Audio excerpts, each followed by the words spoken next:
अब जैसे कि हमने क्वाड्रेटिक फार्मूला क्या है, उसका फार्मूला क्या है, ये तो हमने देखा।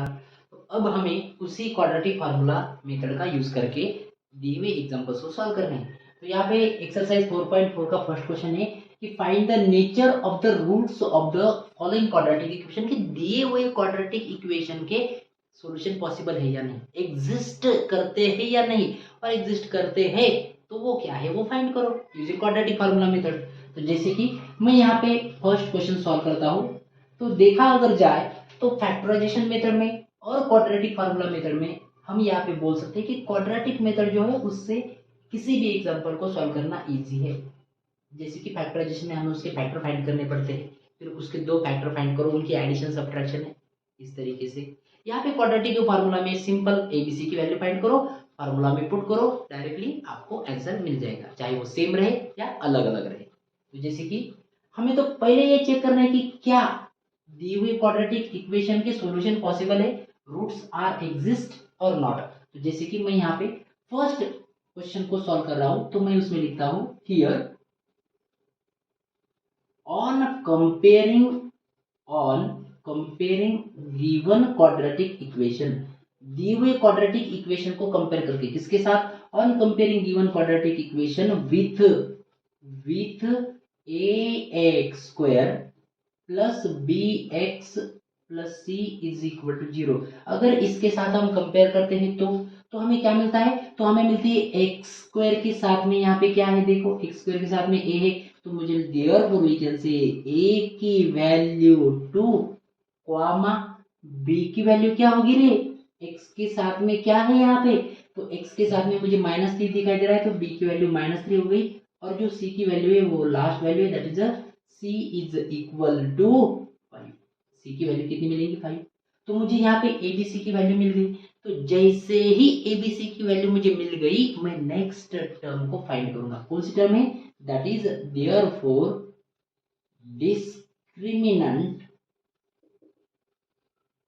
Discriminant capital D is equal to b square minus 4ac। अब बी स्क्वायर माइनस 4ac की वैल्यू क्या होगी, तो यहाँ पे ये होगा बी की वैल्यू क्या है, तो बी की वैल्यू माइनस, जैसे ही माइनस ए की वैल्यू, मुझे डर लगता है, मुझे तो बहुत डर लगता है भाई निगेटिव वैल्यू से, निगेटिव होना ही नहीं, पॉजिटिव रहना जिंदगी में कभी भी, तो इसलिए मुझे डर लगता है नेगेटिव वैल्यू से। तो इसलिए मैं क्या करता हूँ, उस नेगेटिव वैल्यू को छिपा के रखता हूँ ऐसे माइनस ब्रैकेट के अंदर। तो मैंने यहाँ पे लिखा -3, अब b का स्क्वायर है तो -3 का होगा स्क्वायर माइनस, अलवेज जहां पे भी नेगेटिव वैल्यू आपको दिखी ब्रैकेट में डाल दो, -4 a की वैल्यू क्या है इंटू 2 इंटू सी की वैल्यू क्या है 5 है।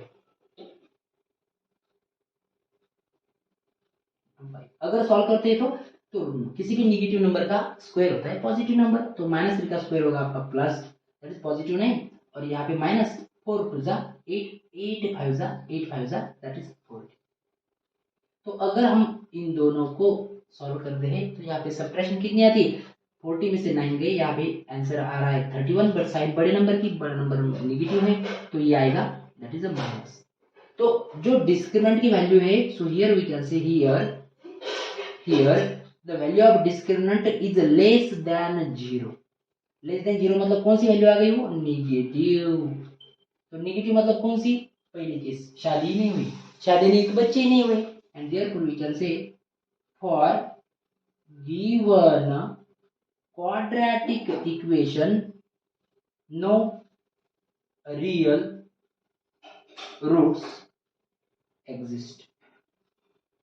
No real roots exist. जो दिया हुआ क्वाड्रेटिक इक्वेशन है, उस क्वाड्रेटिक इक्वेशन के यहाँ पे जो रूट्स है, जो आंसर है वो पॉसिबल नहीं है। क्यों नहीं है, क्यों, वो हमें यहाँ पे डिस्क्रिमिनेंट बताया। जो हमारा मेन यहाँ पे जो इंपॉर्टेंट टर्म है हमारे इस क्वाड्रेटिक फार्मूला की, वो है डिस्क्रिमिनेंट। तो डिस्क्रिमिनेंट के बताया कि भाई इसको आगे जाना नहीं, खतरा है, danger is there, where, why, because the value of D is less than 0, no need to solve this. So here हमें दिए हुए क्वाड्रेटिक इक्वेशन के रूट्स मिलेंगे ही नहीं, तो नेचर का विषय ही नहीं, वो सेम है या अलग अलग है, नहीं है, आंसर ही नहीं है, तो क्या फाइंड करेंगे आगे। तो इस तरीके से हमने इसको सॉल्व किया। आगे देखते हैं दूसरा क्वेश्चन। अब दूसरे क्वेश्चन में अगर देखा जाए तो यहाँ पे जो क्वेश्चन है वो है, मैं यहाँ पे क्वेश्चन भी लिख देता हूँ। क्वेश्चन है यहाँ पे 3x² -4√3x plus 4 is equal to 0। So यहाँ पे जो इक्वेशन है आपका, तो हम यहाँ पे लिख सकते हैं कि ऑन कंपेयरिंग विथ किसके साथ है, ax² plus bx plus c equal to 0। अरे कंपेयर किया, चिल्लर है वो, कंपेयर करना कोई बड़ी बात नहीं, छोटा बच्चा भी कंपेयर करेगा। a इज इक्वल टू 3 आता है, b इक्वल टू x के साथ में जो कुछ भी आग बंद करके उसको उठा लो मतलब सिलेक्ट करो यहाँ पे, तो ये आएगा value of b equal to -4√3, और जो c की वैल्यू है वो c की वैल्यू यहाँ पे 4 है, यहाँ c की वैल्यू 4 है। तो अगर यहाँ पे देखते हैं तो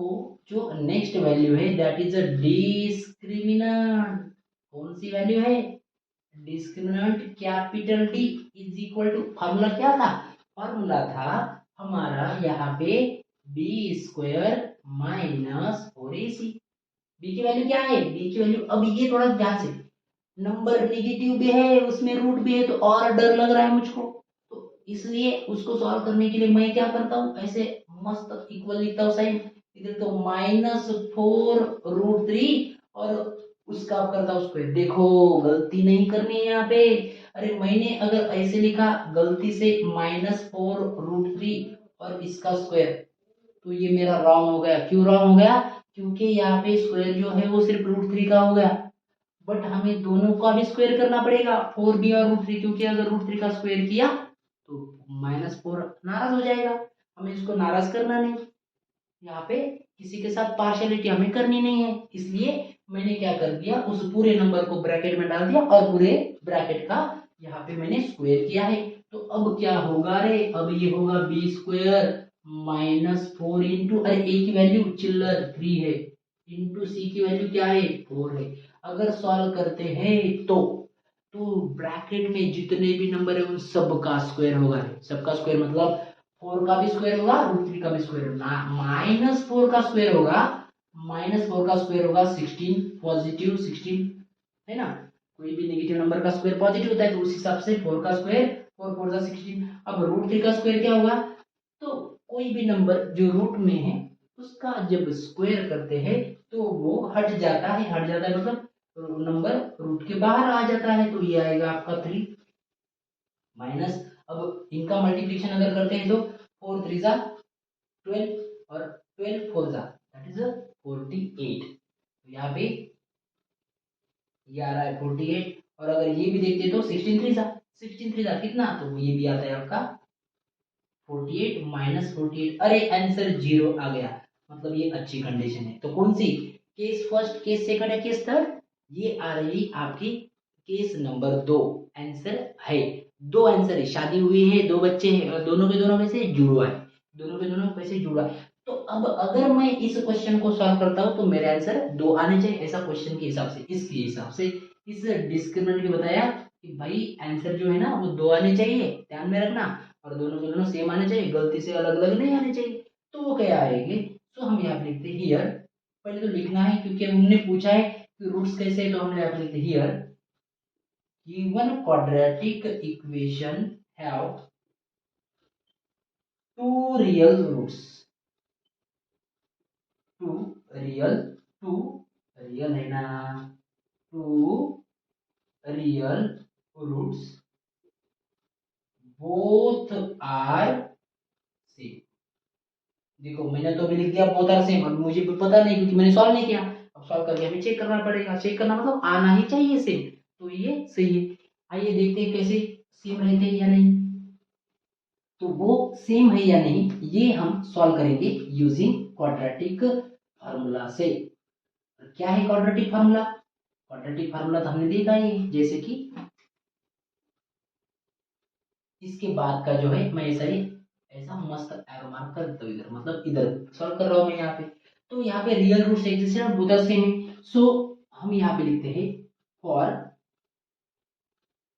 roots, we can say that is x is equal to -b plus minus under root b square minus 4ac upon 2a, ये हमारा फॉर्मूला, तो हमारे आंसर 2 आने चाहिए, तो इसलिए हम यहाँ पे क्या करते हैं, इसको करते हैं डिवाइड, दैट इज एक बार x इक्वल टू -b, अरे प्लस लिखना है यहाँ पे minus B plus under that is under root B square minus 4ac upon 2a और एक बार x equal to minus B minus under root B square minus 4ac upon 2a। तो यहाँ पे अगर देखा जाए तो x equal to minus sign, ये तो एज इट इज है, मुझे पता नहीं b की वैल्यू क्या है,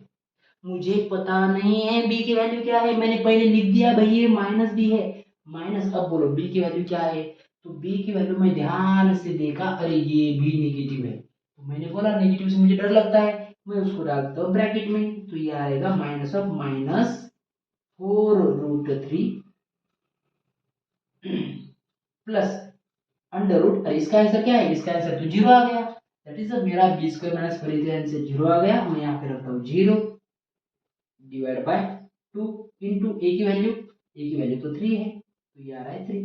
ये हो गई मेरी एक वैल्यू, और दूसरी यहाँ पे x equal to again minus of minus 4√3 minus, क्योंकि इस बार प्लस लिया तो एक बार माइनस लेना है, और इधर अंडर रूट में 0 डिवाइड बाय 2 इंटू ए की वैल्यू 3 है, तो जो आंसर है वो आंसर यहाँ पे x इक्वल टू आ रहा है, x equal to minus minus plus होता है, तो ये आ रहा है 4√3 डिवाइड बाय 2 3 जा 6, ये आंसर आ गया, और इधर आएगा ये minus minus again plus,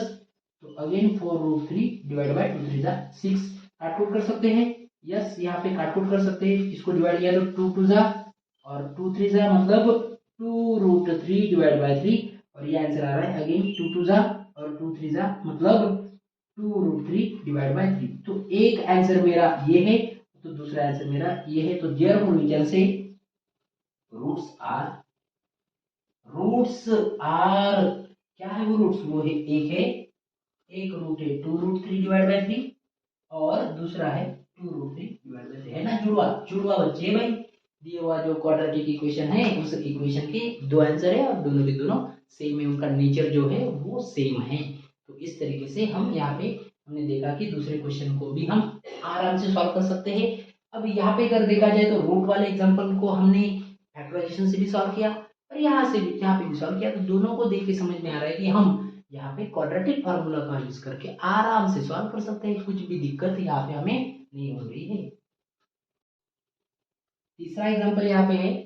2x² minus 6x plus 3 equal to 0, तो इसको भी सॉल्व करने के लिए same on comparing with ax² plus bx plus c equal to 0, इसके साथ कंपेयर करते हैं, तो मुझे यहाँ पे a की वैल्यू मिलेगी 2, b की जो वैल्यू है वो है -6 एंड जो c है उस c की वैल्यू है 3, so therefore we can say therefore discriminant capital D equal to b square minus 4ac, अरे मेरी b की वैल्यू है -6 और मुझे तो उससे डर लगता है भाई, तो मैं उसको रखता हूँ ब्रैकेट में, ब्रैकेट -6 ब्रैकेट का स्क्वायर -4 इंटू ए की वैल्यू 2 है, सी की वैल्यू 3 है, 6 का स्क्वायर 36, निगेटिव नंबर का स्क्वायर पॉजिटिव, -4 2 जा 8 8 3 जा 24, 36 में से 24 गए, कितने बचे बचे बचे बचे कितने बचे 12 बचे यहाँ पे, है ना, यस 12 बचे, so we can say here जो मेरी मेरी मतलब इस इक्वेशन की जो बी स्क्वायर माइनस 4ac उसकी जो वैल्यू है वो दैट इज 12 है, मतलब कौन से कैटेगरी में आ गई, पॉजिटिव, पॉजिटिव मतलब कौन सी केस, फर्स्ट सेकंड और थर्ड तीसरे केस में आ रहे हैं, तो हम यहाँ पे आराम से लिख सकते हैं, दुनिया की कोई ताकत नहीं हमें रोक सकती है लिखने से, क्या कि for given quadratic equation have two real roots and both are same है क्या, नो बोथ आर डिफरेंट, दो बच्चे पॉसिबल है, शादी हो गई दो बच्चे भी हैं बट दोनों बच्चे अलग अलग है, डिफरेंट है, अलग अलग आंसर आना चाहिए, अभी देखते हैं, फॉर रूट्स क्या फार्मूला है हमारा, फार्मूला था x equal to minus B plus minus under root B square minus 4ac upon 2a। ये एक फार्मूला है, हमको डिवाइड करना है दो पार्ट में। तो therefore we can say that is x is equal to minus b, एक बार plus that is b square minus 4ac upon 2a, और एक बार x equal to minus b minus under root b square minus 4ac upon 2a। एक बार plus कर दिया, एक बार माइनस कर दिया। अब यहाँ पे x equal to minus B, ये मैंने माइनस साइन पहले लिख दी, b की वैल्यू क्या है अभी, ये भी माइनस है, तो डाल दो ब्रैकेट में, घबराना नहीं है। -6 plus minus, sorry not plus minus, यहाँ पे सिर्फ प्लस आएगा क्योंकि हमने ऑलरेडी डिवाइड किया है। तो प्लस, अब बी स्क्वायर में थोड़ी सी वैल्यू कितनी आ गई, 12 आ गई है। तो यहाँ पे ये 12 आ गई है। ओके, तो अब 2 इंटू ए की वैल्यू क्या है, 2 है। तो बस क्या करना है, इधर प्लस है तो माइनस कर दो इधर। तो ये आ रहा है आपका minus of -6 minus under root 12 divide by that is 2 into 2। अगर अच्छी तरीके से सॉल्व करते तो माइनस माइनस प्लस होता है 6। अब ये जो है ना प्लस, अब जब रूट 12 है तो जनरली कोई भी नंबर रूट में है, हमें रूट के बाहर निकालना है। जैसे कि मान लो ये नंबर पिंजरे में है और हमें उसको पिंजरे के बाहर निकालना है। पिंजरे के बाहर निकालना है तो कैसे निकालते, रूट वाला मेथड हमें ये कहता है कि क्या करना है भाई, नंबर छोटा है इसलिए आसान लगेगा, इजीली हम उसको बाहर निकाल भी पाएंगे। लेकिन घबराना नहीं, बड़ा भी नंबर है तो क्या करना है, उसके प्राइम फैक्टर फाइंड करो। जैसे मैं फाइंड करता हूँ 12 के 12, और इसको 2 6 जा 12, 2 3 जा 6, 3 3 जा 1, सॉरी 3 1 जा 3, 3 को यहाँ पे डिवाइड किया तो 12 के फैक्टर क्या आ रहा है, प्राइम फैक्टर 2 इंटू 2 इंटू 3। तो ये यहाँ पे जब मैं रूट 12 को सॉल्व करूंगा तो इसके फैक्टर्स प्राइम फैक्टर से अंडर रूट में 2 इंटू 2 इंटू 3 है ना।